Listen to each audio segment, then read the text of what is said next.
And I think that we live in a really unique time that God has made us for to be the church in. And I think if we think about COVID and all that kind of comes with it, a couple areas I want to challenge you in. I think we have an opportunity now to reveal our hope in Christ like maybe that we never have. And so here's what I mean. I'll give me a couple examples.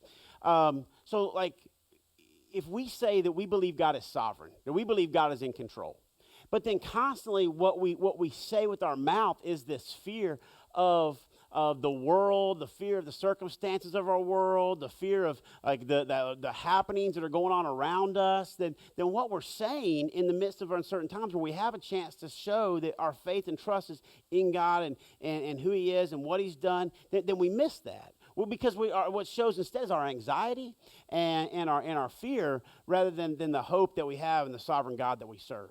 Another way that coronavirus has given us a chance to live out our faith. Maybe you live in a home where there are other people in that home other than you. See, you have in that moment to an opportunity to display your walk with the Lord. See, if I tell my kids that Bible study and prayer are an important part of life, but if we stayed inside together for 6 weeks and they never saw me pray and they never saw me read my Bible, then what they're getting is an inconsistent message.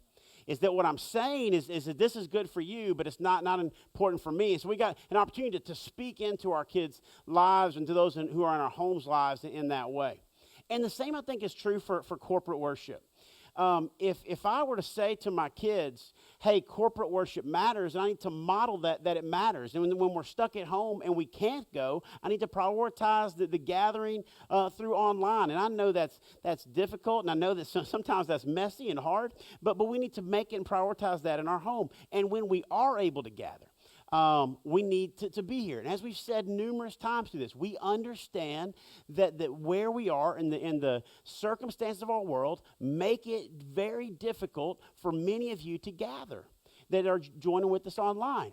But I would also challenge you this way, that the message of what you do and how you live ought to be consistent to your kids.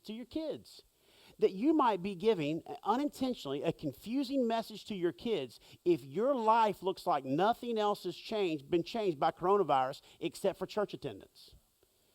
Do you know what I'm saying? Like if every other part of life is exactly the way that it has returned to complete normalcy, but yet we still can't go to church, then we have to ask ourselves, how am I explaining this to my children?